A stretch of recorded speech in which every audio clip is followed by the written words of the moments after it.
Sindh online school class 7 मज़मून रियाज़ी unit 9 सबक पहिरियों लीकी या सिधियूं मसावातूं linear equations in one variable. ॾोहटनि खे सिंध ऑनलाइन स्कूल में भलीकार। मां आहियां नाना आबिद। ॿार हिन सबक में असां इक्वेशन्स यानी मसावतुनि जे बारे में पढ़ियल ॼाण खे विरजाईंदासीं ऐं ॾिसंदासीं त लीनियर इक्वेशन्स जे बारे में असां छा ॼाणूं था। असां पढ़ी चुका आहियूं त आलजबरा जी मसावात हिकु बयान आहे जंहिंमें आलजबरा जे ॿिनि इज़हारनि जी बराबरी ज़ाहिर थिए।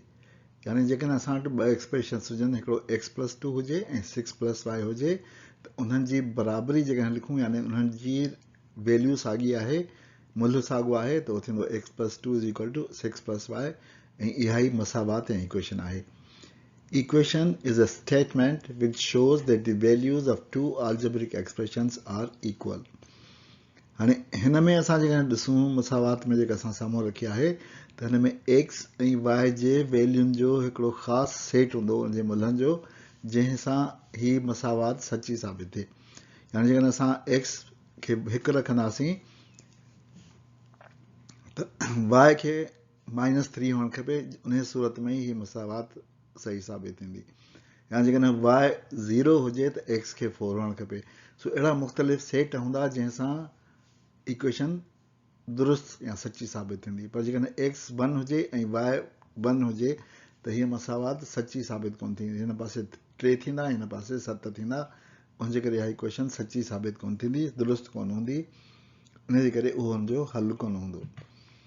बदिलजंदड़ या बदिलजंदड़नि जो उहो मुल्ह या उहे मुल्ह जेके मसावात खे दुरुस्त या सचो कनि, तंहिंखे मसावात जो हल चइजे थो। The value of the variable या variables which makes the equation true is called the solution of the equation. असां इहो पढ़ियो त आलजबरा जे मसावतुनि जा क़िस्म उन्हीअ जे इज़हारनि में यानी एक्सप्रेशन्स में मौजूदु वेरिएबल्स जे मुताबिक़ हूंदा आहिनि, यानी बदिलजंदड़नि जे मुताबिक़ हूंदा आहिनि। जेकॾहिं असां ॾिसूं त उन में बदिलजंदड़नि जो तइदादु यानी क्वांटिटी ऑफ वेरिएबल्स शामिल आहे, त केतिरा वेरिएबल्स आहिनि, ऐं बदिलजंदड़ जी सघ या दर्जो बि शामिल आहे, यानी पावर या डिग्री ऑफ वेरिएबल बि शामिल थिए थी। इन्हनि ॿिन्ही ते असां आलजबरा जे क़िस्मनि जा आलजबरा जे मसावतुनि जा क़िस्म ठाहींदा आहियूं। सो हिकिड़ी जेकॾहिं सघ हूंदी कंहिं मसावात जी वेरिएबल जी हिकु सघ हुजे त उनखे असां लीनियर चवंदा आहियूं। जेकॾहिं सघ 2 हुजे त उनखे असां क्वाड्रेटिक चवंदा आहियूं, ऐं जेकॾहिं सघ 3 हुजे त उनखे असां क्यूबिक चवंदा आहियूं। हीअ हिकिड़ी टिपिकल इक्वेशन आहे ax + b + c, जंहिंमें कोफिशेंट a आहे, वेरिएबल x आहे हिकु सघ वारो, ऐं 2 कांस्टेंट टर्म्स आहिनि b ऐं c। अहिड़ी मसावात यानी N equation in which there is only one variable, सिर्फ़ु हिकिड़ो वेरिएबल आहे, द डिग्री इज़ 1, उन जो डिग्री 1 आहे, पावर 1 आहे, is called linear equation in one variable. हीअ लीनियर इक्वेशन आहे छो त डिग्री 1 आहे ऐं वेरिएबल हिकिड़ो आहे, उनजे करे linear equation in one variable. उहा मसावात जंहिंमें फ़क़ति हिकु बदिलजंदड़ हुजे ऐं बदिलजंदड़ जी सघ बि हिकु हुजे, उहा हिकु बदिलजंदड़ वारी पहिरें दर्जे जी मसावात आहे। उन खे असां लीकी मसावात या सिधी मसावात पिणु चवंदा आहियूं। असांखे इहा बि ख़बर आहे त सिधी मसावात जो रुॻो हिकु हल हूंदो आहे। There is only one solution of a linear equation. ऐं मसावात खे हल करण लाइ असांखे for finding the solution isolate the variable on left hand side. जेको वेरिएबल आहे उनखे असांखे लेफ्ट हैंड साइड ते खणी वञिणो हूंदो आहे इक्वेशन जे, ऐं simplify the arithmetic expression on the right hand side. ऐं राइट हैंड साइड ते असां वटि सिर्फ़ु अर्थमेटिक एक्सप्रेशन बचंदो आहे जंहिंमें वेरिएबल कोन हूंदो आहे, उनखे असांखे सिंप्लीफाई करणो हूंदो आहे या सादो करणो हूंदो आहे। सिंधीअ में चइजे त असां हल करण लाइ बदिलजंदड़ खे छॾाईंदा आहियूं। यानी जेकॾहिं असांखे हल करणो आहे इक्वेशन खे त बदिलजंदड़ खे छॾायो, यानी साॼे पासे खे सादी सूरत में आणियो। पहिरीं बदिलजंदड़ खे छॾाए सभिनी कोफिशेंट्स खां, सभिनी ॿियनि टर्म्स खां, उन खां पोइ साॼे पासे खे सादी सूरत में आणियो। अलजबरा जी मसावातूं असां ॿिनि तरीक़नि सां हल करे सघूं था। पहिरियों तरीक़ो हूंदो आहे बैलेंसिंग मेथड, यानी मुतवाज़न करण वारो तरीक़ो। जेकॾहिं असां वटि हीअ स्टैंडर्ड फॉर्म वारी इक्वेशन हुजे ax + b = c, उन जो स्टेप बाय स्टेप हल करण जो तरीक़ो असां हीअ सिखियो आहे। सभिनी खां पहिरीं remove constant term from the left hand side by adding or subtracting. हिन टर्म खे रिमूव करणो आहे एड ऐं सब्ट्रैक्ट करण लाइ असां छा कबो, जो बी हिन पासे माइनस कबो ऐं हिन पासे माइनस कबो, छो त हिते प्लस आहे। यानी असां लिखंदासीं A X plus B minus B is equal to C minus B. Simplify expression on the right hand side ऐं cross out left hand side. Left hand side ते बी ऐं बी क्रॉस आउट थी वेंदियूं ऐं C ऐं minus B खे simplify करणो पवंदो। उन खां पोइ सेकेंड स्टेज में असांखे remove coefficient from the variable by dividing or multiplying. जेको एक्स जो या वेरिएबल जो कोफिशिएंट आहे उन खे हटाइणो आहे ज़रब करे या वंड करे। Simplify expression on right hand side and cross out from left hand side. यानी असां जेको बचंदो एक्सप्रेशन उनखे या ए सां ज़रब कंदासीं ॿिन्ही साइडुनि ते या ए सां वंड कंदासीं जंहिं जाते एक्सप्रेशन हूंदो। हिन सूरत में असां वंड कंदासीं। अचो त असां हिकिड़ी इक्वेशन सॉल्व करे ॾिसूं त इहो असां कीअं कंदा आहियूं। इक्वेशन असांजी आहे 5x plus 4 is equal two 14। हाणे असांखे ख़बर आहे त सभिनी खां पहिरीं असांखे हिन कांस्टेंट मां जान छॾाइणी आहे। सो हुन खे जान छॾाइण लाइ असांखे छा करिणो पवंदो, हिनखे असांखे -4 करिणो पवंदो ॿिन्ही पासे। मां हिते ईअं लिखी छॾींदो आहियां त जीअं मूंखे ज़हन में रहे ऐं ग़लती न थिए। यानी हाणे मां लिखंदुसि हिते 5x प्लस 4 ऐं -4 इज़ इक्वल टू 14 -4 हिन पासे। हाणे मां जेको आहे उहो हिन खे पाण में कटे छॾींदुसि। हिन मां मूंखे मिलंदा 10। त मां लिखी छॾंदुसि 5x इज़ इक्वल टू 10। हाणे मूंखे जिंद छॾाइणी आहे छा मां, हिन 5 मां कोफिशिएंट मां। उन लाइ मूंखे छा करिणो पवंदो, जो हिनखे 1/5 सां ॿिन्ही साइडुनि खे ज़रब करणी पवंदी। उहा ज़रब जेकॾहिं मां कयां, हिते बि 1/5 लिखां ऐं हिते बि 1/5 लिखां, त मां जेको आहे उहो ही पाण में कटिजी वेंदा ऐं ही 1 5 5 ऐं ॿी 5 10। यानी मूं वटि बाक़ी बचंदो हिते x बराबरि 2। ऐं अहिड़ी तरह मूं हिन इक्वेशन खे हिकिड़ो ॿियो कंसेप्ट जेको असांखे पंहिंजे ज़हन में ताज़ो करणो पवंदो आहे, उहो आहे मुखालिफ़ ऐं मअकूस जो, यानी अपोज़िट ऐं रेसिप्रोकल जो। असांखे ख़बर आहे त जेके जोड़ जा उबतड़ हूंदा आहिनि उन्हनि खे असां मुखालिफ़ चवंदा आहियूं, यानी इनवर्स अंडर एडिशन हूंदा आहिनि। या 3 ऐं माइनस ते थी वियो उनजो अपोज़िट। ऐं अहिड़ी तरह जेके असांजा ज़रब ईंदड़ जा या ज़रब जा उबतड़ हूंदा आहिनि उनखे असां माकूस चवंदा आहियूं। इनवर्स अंडर मल्टीप्लिकेशन, उहो 3 मां 1/3 थी वियो। जेकॾहिं तव्हांखे यादि हुजे त मूं तव्हांखे हीअ तस्वीर ॾेखारी हुई त जेकॾहिं हीअ असुलु तस्वीर आहे त जेकॾहिं हुनखे मां हीअं फेरायां त उनजो अक्स जेको ईअं थींदो उनखे मां अपोज़िट चवंदुसि, पर जेको ऊंधो अक्स हूंदो उनखे मां रेसिप्रोकल चवंदुसि। पर हीअ त असांजो ऊंधो बि आहे ऐं उबतो बि आहे, यानी हीअ थींदो असांजो अपोज़िट रेसिप्रोकल। सो अहिड़ी तरह सां यादि रखंदासीं त अपोज़िट छा आहे, रेसिप्रोकल छा आहे, ऐं ॿई जेके आहिनि इनवर्स आहिनि, यानी ॿई उबतड़ आहिनि। हिकिड़ो जोड़ जो उबतड़ आहे ऐं ॿियो ज़रब जो उबतड़ आहे। ॿियो तरीक़ो असां जेको सिखियो उनखे असां तकिड़ो तरीक़ो या ट्रांसपोज़िशन मेथड, पासा मटाइण वारो तरीक़ो चवंदा आहियूं। इन तरीक़े सां असां छा कंदा आहियूं, जो जेके टर्म्स आहिनि ऐं कोफिशिएंट आहे उनखे इक्वेशन जे ॿिए पासे खणी वेंदा आहियूं। ऐं ईअं सम्झो त हीअ हिकिड़ी भित आहे, हिन पासे वारनि गैर ज़रूरी शयुनि खे असां भित टपाए ऐं ॿिए पासे खणी वेंदा आहियूं। या हिन पासे सम्झो त जेल आहे ऐं हिन एक्स खे आज़ादु करण लाइ हिननि खे जेल में विझंदा आहियूं। असांजो मक़सदु छा आहे, असांखे एक्स खे आइसोलेट करिणो आहे, एक्स खे छॾाइणो आहे, इहो असांजो मक़सदु आहे। उन लाइ असां छा कंदासीं, जो इनवर्स करे उनखे ॿिए साइड ते खणी ईंदासीं। यानी हिन बी खे जेकॾहिं भित जे ॿिए पासे जेल में अंदरि विझणो आहे त उनखे इनवर्स करे खणी वेंदासीं।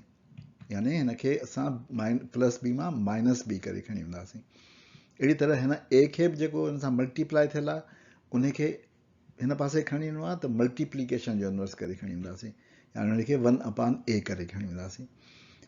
ईअं यादि रखो त एक्स खे फासाईंदड़नि खे सज़ा ॾेई उबतड़ करे ॿिए पासे करण जो मक़सदु आहे। असां जीअं चवंदा आहियूं न कि जेको सख़्ती कंदो आहे, सख़्ती कबो आहे कंहिंसां या कंहिं ॿार वधीक बदतमीज़ी कई त उनखे चवंदा आहियूं न त उबतो करे मारींदोसीं। सो हिननि बदतमीज़ी कई आहे एक सां, हिननि ॿिन्ही खे उबतो करे असां मारींदा आहियूं, उबतो करे जेल में विझंदा आहियूं, साॼे पासे खणी वेंदा आहियूं। हाणे अचो त असां साॻी इक्वेशन खे तकिड़े तरीक़े सां बि हल करण जी कोशिशि कयूं। 5x plus 4 is equal two 14।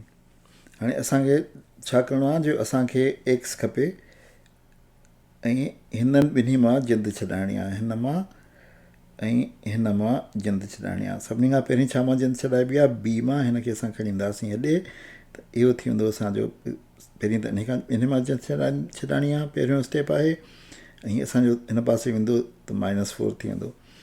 उन खां पोइ ॿिए स्टेप में असां हिन खे खणी ईंदासीं हेॾे, सेकेंड स्टेप में, ऐं उहो हेॾे वञी असांजो थी वेंदो 1/5, छो त ही 5 आहे।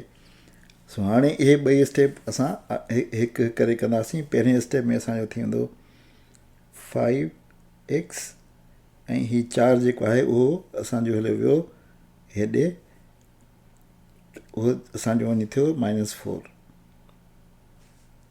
उन खां पोइ हिनखे असां लिखी छॾियूं था इज़ इक्वल टू 10। उन खां पोइ सेकेंड स्टेप में असां जेको आहे उहो हिन 5 खे खणी ईंदासीं, उहो 1/5 थी वेंदो। हिते असांजो बचंदो x, हीअ असांजो हेॾे हलियो वेंदो, बाक़ी बचंदो असांजो 10 इंटू 1/5।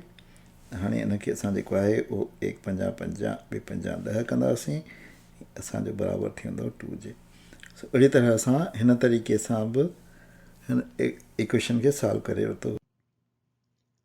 पर ट्रांसपोजिशन मेथड जा जेके स्टेप्स आहिनि उहे आहिनि simplify each side, transpose terms. असां सॼे जा सॼा टर्म्स ट्रांसपोज कंदा आहियूं। हीउ सॼो टर्म आहे, इहो ट्रांसपोज थींदो। रुगो 5 या रुगो x ट्रांसपोज कोन थींदो। हिन में बि रुगो 5 या रुगो 3 या रुगो x ट्रांसपोज कोन थींदो। सॼो टर्म जेको आहे उहो ॿिए पासे वञी सघे थो, ट्रांसपोज थी सघे थो। Simplify till one term is left on each side.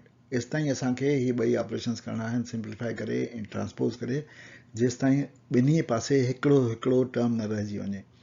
Left side ते असांजो सिर्फ़ु एक्स वारो टर्म रहिजी वेंदो ऐं राइट साइड ते असांजो सिर्फ़ु अदद रहिजी वेंदो। जॾहिं उहा सूरत अची वञे त उन खां पोइ transpose the coefficient of x, जेको एक्स जो कोफिशिएंट आहे उनखे ट्रांसपोज कबो आहे। उन खां पोइ वरी सिंप्लीफाई कबो आहे ऐं आख़िर में वेरीफाई करे ज़रूरु ॾिसबो आहे त असांजो जवाबु सही आहे या न।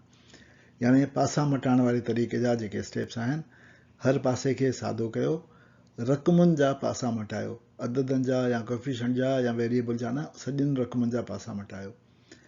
सादो कयो जेसि ताईं हर पासे हिकु रक़म बचे। उन खां पोइ बदिलजंदड़ जे अददी मुंड यानी सिर या कोफिशिएंट जो पासो मटायो, वरी सादो कयो ऐं उन खां पोइ जेको जवाबु अचे उनखे चकास करे पक कयो। पर मां हिन रक़मुनि जे पासनि मटाइण वारे शइ खे थोरो वधीक तफ़सील सां ॿुधाईंदुसि, छो त असां हर रक़म जा पासा कोन था मटाए सघूं। असां सिर्फ़ु उन्हनि रक़मुनि जा पासा मटाए सघूं था जेके हिकिड़े ऑपरेशन में इन्वॉल्व आहिनि, यानी फ्री आहिनि। पर उहे रक़मूं जेके ॿिनि ऑपरेशन्स में इन्वॉल्व आहिनि या ॿधल आहिनि, उन्हनि जा पासा कोन था मटाए सघूं जेसि ताईं की उहे फ्री न थियनि। यानी जेकॾहिं असां मिसाल तौरु ॾिसूं ही इक्वेशन, त हिन में 9 + 5x/2 जेको लेफ्ट साइड ते एक्सप्रेशन आहे, उन में 5x जो पासो असां कोन था मटाए सघूं, छो त उहो हिते प्लस में ॿधल आहे, पर उन सां गॾोगॾु ॿी ऑपरेशन यानी डिवीजन में ॿधल आहे। 9 + 5x हिकिड़ो फ्री आहे, उनखे असां ॿिए पासे खणी वञी सघूं था, उनखे ट्रांसपोज करे सघूं था। अहिड़ी तरह 2 जेको आहे उहो सिर्फ़ु डिवीजन में ॿधल आहे, उनजे करे हिनखे बि असां हिन पासे खणी वञी सघूं था, ट्रांसपोज करे सघूं था। 3x खे बि ट्रांसपोज करे सघूं था ऐं 13 खे बि ट्रांसपोज करे सघूं था, छो त उहे फ्री आहिनि। पर 9 खे या 5x खे ट्रांसपोज करे नथा सघूं, हिन सॼे खे असांखे टर्म खे खणी वञिणो पवंदो। अहिड़ी तरह 9 + 5x = 5 इंटू ब्रैकेट 3x + 13 आहे, त उन में बि 13 या 3x खे असां ट्रांसपोज करे नथा सघूं जेसि ताईं उहे ब्रैकेट में ॿधल आहिनि, छो त उहे हिते पाण में जोड़ थियल आहिनि, पर उन सां गॾोगॾु ॿी ऑपरेशन यानी मल्टीप्लिकेशन में बि इन्वॉल्व आहिनि। सो सभिनी खां पहिरीं असांखे हिन जी इन्वॉल्वमेंट मल्टीप्लिकेशन वारी ख़तमु करणी पवंदी, यानी हिनखे असांखे लेफ्ट साइड ते खणी वञिणो पवंदो त जीअं इहो ॿिन्ही सां वंडिजंदो ऐं उन खां पोइ असां हिननि ॿिन्ही खे छॾाए ऐं उन खां पोइ हुननि मां कंहिं हिक खे ट्रांसपोज़ करे सघूं था। अहिड़ी तरह 2x + 3 डिवाइडेड बाय 7x + 1 में हिन मां न को 3 न को 1 न को 2x न को 7x इहे फ्री टर्म्स आहिनि, हिननि खे असां ट्रांसपोज़ नथा करे सघूं। पर इहे सॼियूं रक़मूं 2x + 3 ऐं 7x + 1 इहे फ्री रक़मूं आहिनि, छो त उहे सिर्फ़ु हिकिड़े डिवीज़न वारे या मल्टीप्लिकेशन डिवीज़न वारे ऑपरेशन में इन्वॉल्वड आहिनि ऐं उनजे करे इन्हनि खे असां ट्रांसपोज़ करे सघूं था। सो यादि रखिजो, only free terms can be transpose, रुगो आज़ाद रक़मूं ई ट्रांसपोज करे सघजनि थियूं या उन्हनि जा पासा मटाए सघजनि था। ॿारो इन ते असां पंहिंजे अॼोके सबक़ जी पुॼाणी था कयूं। नाना आबिद खे इजाज़त ॾियो, वरी ॿिए सबक़ में मिलंदासीं। ख़ुदा हाफ़िज़।